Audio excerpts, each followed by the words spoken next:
கரங்களை தட்டி ஜீசஸ். ஹல்லேலூயா ஹல்லேலூயா ஹல்லேலூயா ஹல்லேலூயா.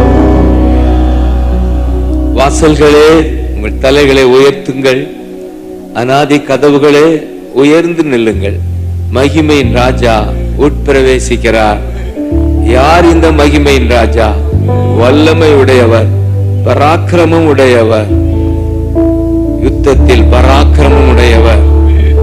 மீண்டும் வாசல்களே தலைகளை உயர்த்துங்கள், மகிமையின் ராஜா உட்பிரவேசிப்பார். நன்றி அப்பா, இந்த ஆலயத்துல மகிமை, இதுவரை இல்லாத மகிமை, பிந்தின மகிமை பெரிதா இருக்கும் சொன்னீங்க.